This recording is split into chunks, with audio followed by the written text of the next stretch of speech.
What's going on everyone, and welcome back to the channel for a new week on Infinite Magicraid, and today we are going to talk about the banner of this weekend. But before, let me show you a new code we have to redeem in game. So this is the code MOON2024 and you are going to get 1 5-star dragon egg and 1000 diamonds. So let's copy that, click on your avatar in game, settings, redeem code, paste, confirm, and then this is what we can claim. That's cool to begin the week. And so this is the banner of the week on Miracle Wishes. Be careful if you want to spend to get the heroes, some heroes inside of the banner, because at the end of the month normally we are gonna have Easter and we are gonna have a new limited hero as well, probably around the 27th. I don't know, let me check the calendar.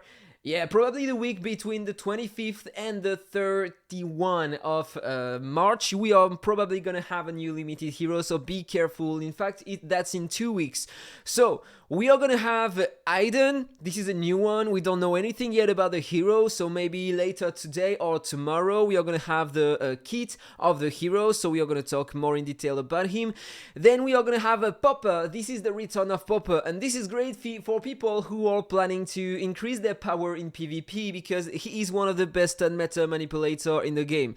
Then we are gonna have Adeline, and she is great for the Wuthering Coast and the Sunset Sage's Abyss. Amazing. And for the Tower of Mark as well, for of course, if you haven't cleared it yet. And then we are gonna have Moloch, great for the Faction Abyss mainly and the Tower of Mark. And Dianmu, and she is, you know Dianmu, maybe you heard about Dianmu and Indrah, right? No need to talk more in detail about them, but if you have both of them, then you have the best damage dealer versus boss in the game. And then for the epic heroes, we are gonna have Morrow, Bizidon, Harsent, and Gertrude. So in fact, nothing really cool. Bizidon can help you early on if you still don't have him for PvP. If you are using him in a nuker team, then he can give an extra turn to one of your hero with the highest amount of attack. Then he's gonna cleanse every debuff, so if you are controlled, for example with a stun or a freeze from the zeal, then Bizidon, if he is not controlled, he's gonna cleanse the other hero, remove all buffs and debuffs, apply a defense down 60%, so be careful when you are using that, and apply all the attack buffs you have in the game. Attack 40%, crit rate 50%, crit damage 60%, all at once, and so you deal crazy damage with that. And we are gonna have as well a new chapter in the campaign, will be released soon, so I don't know if we are gonna have that this week, to be honest. So we have also a new echo. This is the one of Nita, and in fact I don't know if it is gonna be worth it, to be honest, because if you check that, for every 1 layer of poison inflicted by the owner to the enemy, you are gonna take 50% attack dot random. Maybe the dot is random, so you can take some poison, burn, HP burn, bleed, even the new one, I don't remember the name, and you are gonna deal that to self and then gain 1 layer of Venom Mastery.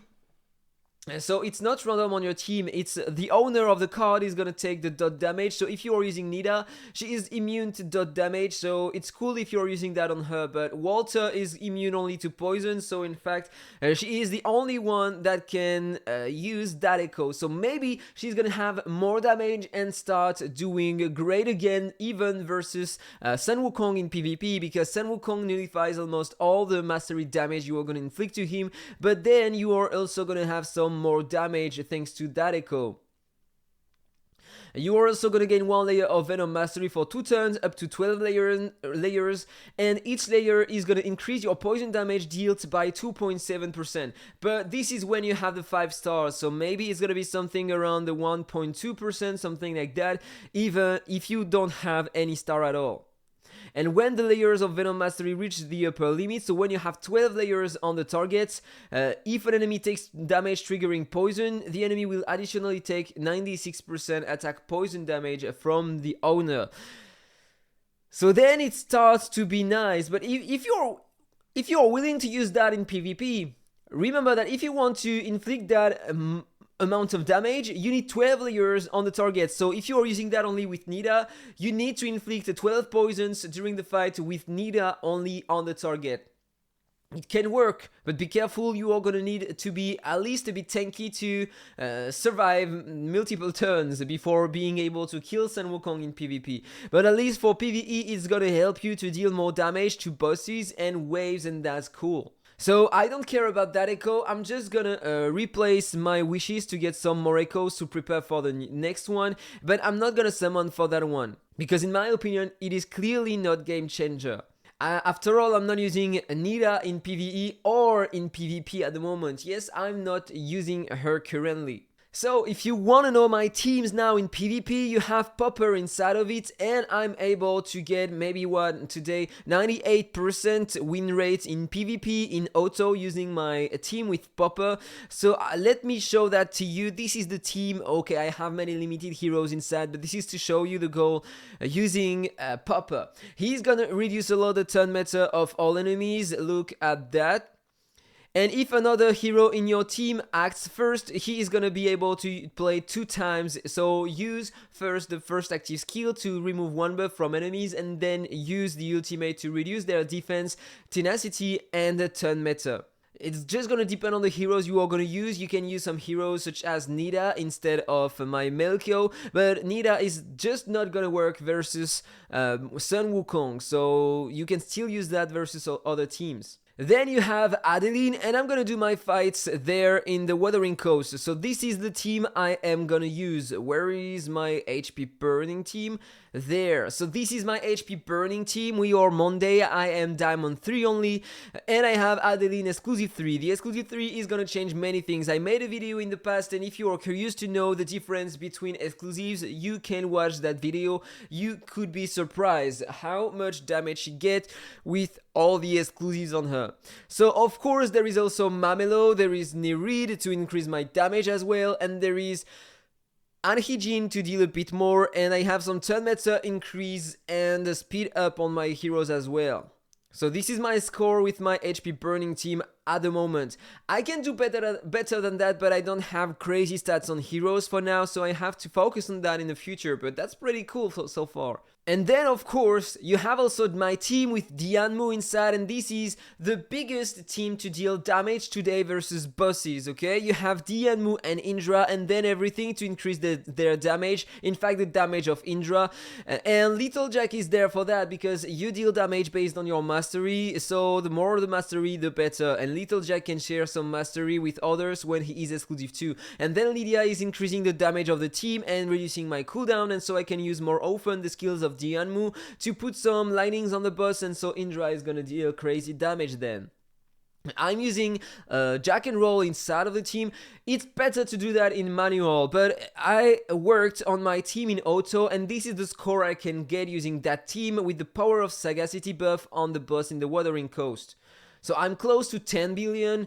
I can do way more. If I'm manualing that, I'm gonna get around 14 billion damage in total. The goal is gonna be to use the extra turns from Jack and Roll on Dianmu most of the time, so she's gonna be able to increase more the turn meta of your heroes, and also she is gonna apply more often some lightnings on the boss, and so Indrah is gonna start doing more damage during the fight. If you are curious to know, in the Endless Cloister, I also have a team that can work in auto. This is the team, so inside of it I have only one limited hero. This is Lydia. She is here to lower the turn meta of the boss on the basic attack and to increase the damage of my team and reduce the cooldowns. This is important, and this is a team you can use to beat the majority of bosses in that content. I made a video talking about that also, so you can check that on my YouTube channel. And in fact, the boss will never take any turn, and he is gonna take huge damage. So let me show that to you in auto. I'm not gonna do the multi-battle. Normally I'm farming that with some multi-battle. So the goal here is to have a lot of effect hit on your space to apply the speed down 40% on the boss, and once you have that, you can cycle your pursuit with Ben Austin and the boss will never take a turn. And you can just basically kill him so easy using that team because you are gonna have crazy damage with Indrah. And Dianmu is a really great unit for that content because she can increase a lot your turn meta and reduce the turn meta of the boss, and so without her it's not possible to have this kind of team working. So look at the damage my Indrah is gonna do. 91% HP remain left on the boss, 4% every time he's using the ultimate. And this is the stage 36 of the Endless Cloister. So if I show that to you quickly, I'm gonna do that during the video. So normally, generally, I do some multi-battles, insufficient keys. I have to do my daily quests and then I'm gonna show that to you. So I'll be back in a moment. Oh, and by the way, Indrah and Dianmu are the best heroes to use versus that boss to kill him super fast. So if you are starting the game and have both of them, then you are just gonna destroy that boss super easy. Even if you are not using limited heroes inside of it. I mean, I was able to kill him in one turn only using that team, so that's great to have them both. Early game. This is the best thing you can have to start the game with. There we go, I have my keys, and so generally this is the team I'm using, and I'm using some multi-battles. So let me show you first my smart casting. So this is what I have on Lydia. I am banning the ultimate and I'm using that skill at the beginning only, because you don't need the attack buff on your Indrah to deal damage, so just focus on the basic attack and then she is always going to reduce the turn meter of the boss. I have a combat vanguard and then a lot of speed and attack on her. On my Dianmu, this is what I have, everything open, and a Mastery Surge aura to increase a bit more the damage of Indrah. Space, I am prioritizing that skill, but I'm letting that open so I can reuse that multiple times during the fight to increase my speed again. And I have a speed aura, but on her the goal is to have a lot of effect hit, and I don't have a lot. On Indrah, the goal is going to be to have a ton of defense and mastery. This is the only thing that does matter in there. And an aura, the blue mastery aura, or that one if you can afford it. Everything open, he's gonna do things by his own. You can use that stuff on him, that echo, to increase his defense even higher, and so he's gonna deal more damage. And in terms of blessing, prioritize using some defense ones and mastery ones on him. And Ben Austin, you just have to ban that skill master aura, and then it's always gonna work. So I am gonna do the battle like this, and you are gonna see that just in a moment it's gonna end the fight and I'm gonna be able to claim my reward. Just because I have Dianmu, Indrah, Space, Ben Austin and one limited hero. And there we oh man, one more time, every time I get some mythic ones, I get most of the time some D or C. And that's a flat HP only, so look at the hell is that. This is so terrible. Oh man, I saw some red and I thought that it would be perfect, that I was lucky, but in fact I was not. So let's just continue. That boss is also doable with that team. So that's just gonna take a moment, a few seconds in fact, and then I'm gonna be able to claim another blessing. Really fast, right? And then I have that boss, so I'm not gonna fight against him, because normally I can do that in auto, but I have to go in the fight and focus on the boss. Put the focus on the boss, otherwise it will never work because you have some minions, and so you can't lower the turn meter of the boss if you are running that with a multi-battle. So I'm refreshing until I get a boss that I can beat.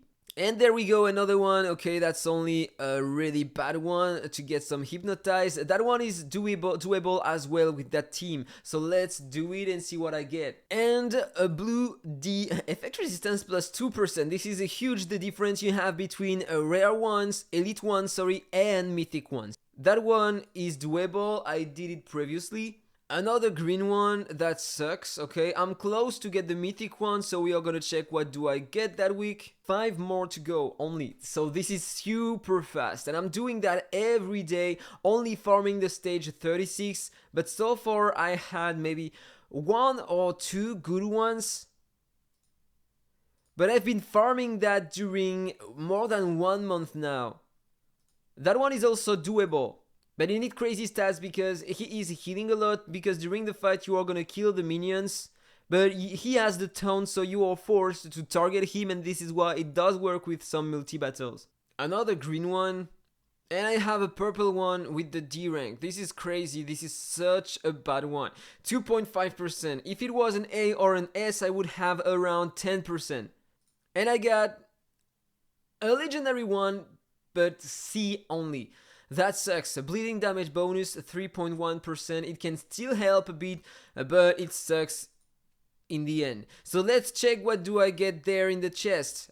Another D, okay. And the legendary one, another D again, and that's an Horrify resistant. Nobody is using that today. And the mythic one, finger crossed. Yeah, that sucks. As always, I have only D ones. This is crazy. Freeze resistance 10%. That's still cool. I mean, 10% is still cool, but it could be better than that. So that was all for the video. Wish you have a nice week. Don't forget to like, comment and subscribe. Have a nice day and see you in the next one. Bye bye.